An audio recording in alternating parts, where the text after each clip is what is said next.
Hello everyone, मैं मिथुन सिंह स्वागत करता हूं आप सभी का। आशा करता हूं आप सभी बहुत अच्छे होंगे। बात करेंगे सिद्धू कानू मुर्मू पीजी सेमेस्टर 4 के प्रीवियस ईयर क्वेश्चन पेपर की। पेपर आपका होगा हिस्ट्री। पेपर का कोड है 13A 2025 का ये क्वेश्चन पेपर है। आगे बढ़े उससे पहले मैं बता दूं, पिछले 5 साल के क्वेश्चन पेपर को अगर आप ठीक ढंग से सॉल्व करके जाते हो तो आपके चांसेस बहुत ज़्यादा हाई हो जाते हैं कि आप 70 से अधिक का स्कोर एग्जाम में कर पाओ। तो पिछले 5 साल के जितने भी क्वेश्चन पेपर हैं आपको सिर्फ 49 रुपीज़ में अवेलेबल कर दिया जाएगा। ठीक है, 69 रुपीज़ में अवेलेबल आपको जो है पेपर करा दिया जाएगा। तो 69 रुपीज़ में ये पेपर आप अवेलेबल करा सकते हैं। बाकी सजेशन चाहिए तो सजेशन 199 रुपये में आपको प्रोवाइड कर दिया जाएगा। अब ये सजेशन क्या होगा? सजेशन यानी कि जो एग्जाम में क्वेश्चन आ सकते हैं उसका सॉल्यूशन के साथ एग्जाम में आपको जो है फ़ायदा हो, इसके लिए हम लोग सजेशन तैयार करते हैं। वेरी इंपॉर्टेंट क्वेश्चन जो एग्जाम में आ सकता है, हम लोग एग्जाम पैटर्न को फॉलो करते हैं ना, आफ्टर दैट आपके लिए सजेशन तैयार करते हैं। 199 रुपये में सजेशन आपको मिल जाएगा। ठीक है जी, यहाँ से मेरी ईमेल आईडी देख लें, yourmithunsingh@gmail.com पे आप मुझे मेल कर सकते हैं। इंस्टा पे अगर आप हो do follow me @imithunsingh।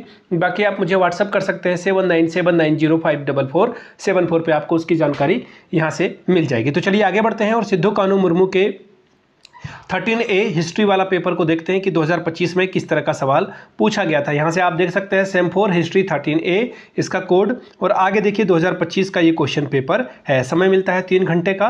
Full marks 70 है और पासिंग मार्क्स जो है वो 32 रखा गया है। ठीक है जी, बात करेंगे क्वेश्चन पेपर में ग्रुप ए की। तो यहाँ से आप देख पाएंगे शॉर्ट टाइप के क्वेश्चन आंसर है। 7 क्वेश्चंस का आपको आंसर करना है और इसके लिए हर एक आंसर के लिए 2-2 नंबर यानी कि 14 मार्क्स आप ला सकते हैं। देखिए पहला क्वेश्चन क्या है, राजतरंगिणी के लेखक कौन थे? ठीक है, वन लाइनर है। सिंधु सभ्यता की प्रमुख विशेषताओं को लिखें। वेदों की संख्या कितनी है? चाणक्य का वास्तविक नाम क्या था? अशोक के लोकोपकारी कार्य के बारे में बताएं। चंद्रगुप्त ने किस यूनानी शासक को हराया था या परास्त किया था?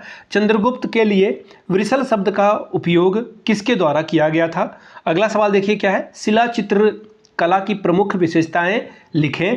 अगला सवाल है नवपाषाण कालीन संस्कृति के वर्गीकरण पर प्रकाश डालें। क्वेश्चन नंबर जे, मुद्राओं से इतिहास की जानकारी किस प्रकार मिलती है, इसके बारे में बताएं। ग्रुप बी लॉन्ग टाइप के क्वेश्चन आंसर है। 4 सवालों का जवाब लिखना है। 14 चौके 56, 14 4 आर 56 आप स्कोर कर सकते हैं। क्या है सवाल, फिर से बता दूं, 4 ही सवाल का आंसर लिखना है। Narrate the administrative system of a Chola rulers. Chola शासकों के प्रशासनिक व्यवस्था का वर्णन करें। 1 मिनट। ग्रुप ए में सिर्फ हिंदी था क्या? बताओ, इंग्लिश इन्होंने रखा ही नहीं। खैर कोई बात नहीं। क्या है, चोल शासकों के प्रशासनिक व्यवस्था का वर्णन करें। Question number B, show your acquaintance with the town planning of the Harappan civilisation. Harappa सभ्यता की नगर योजना के साथ अपना परिचय दें। Question number C, is Ashoka responsible for the decline of the Mauryan empire. क्या अशोक मौर्य साम्राज्य के पतन के लिए उत्तरदायी हैं तो कैसे, वो बताना है आपको। Question number D, write a short note on Harsha's weak and strong points on his administration. Harsha के कमजोर और मजबूत प्रशासन के बिंदुओं पर एक संक्षिप्त में निबंध लिखें। बात करेंगे अगले सवाल की ओर, describe the achievements of the Chola Gupta second.